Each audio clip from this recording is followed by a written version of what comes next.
If you want to make a clean, professional outro in CapCut, you're in the right place. In this video, I'm going to show you how to create an outro step by step, so you can end your videos in a polished way, keep viewers engaged, and make your channel look more branded. This is super useful for YouTube videos, shorts, vlogs, tutorials, and any content where you want a strong ending screen.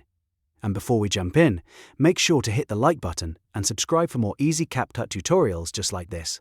Alright, let's get started. First, open your project in CapCut and scroll all the way to the end of your timeline.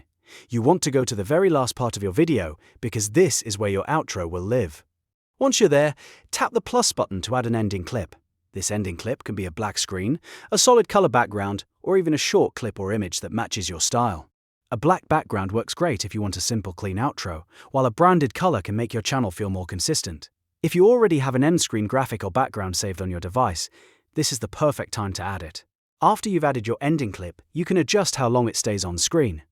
A good outro usually lasts long enough for viewers to read your message and see your call to action. So try keeping it visible for a few seconds.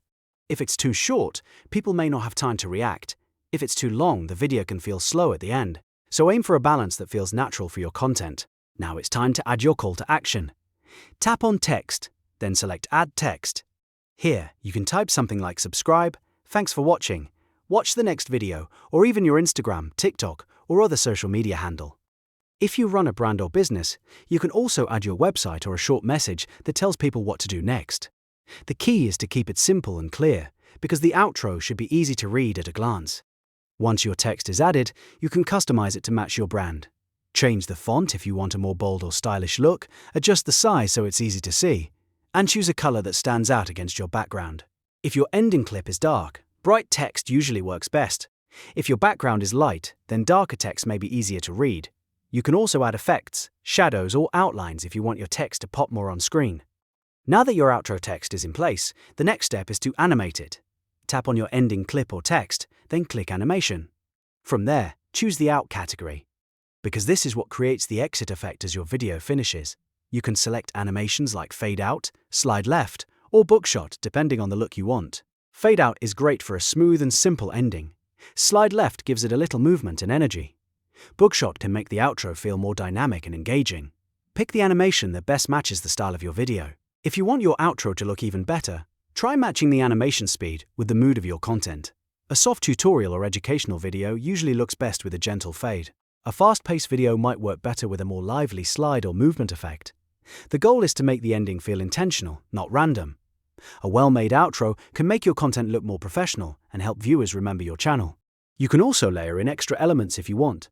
For example, you could add a logo, a subscribe reminder, or a short next video prompt. Some creators even leave space for end screen elements so viewers can click to watch another video. If that fits your style, it's a smart way to keep people on your channel longer. Once everything looks good, play the outro back and make sure the text is readable, the timing feels right, and the animation finishes smoothly. If anything feels too fast or too crowded, go back and make small adjustments until it looks perfect. CapCut makes it easy to test and refine your outro before exporting. And that's it. You've now learned how to make an outro in CapCut using an ending clip, a clear call to action, and a smooth out animation. This simple process can make a huge difference in how professional your videos look. If this tutorial helped you, don't forget to like this video and subscribe for more CapCut tips, editing tricks, and beginner-friendly tutorials. Thanks for watching, and I'll see you in the next one.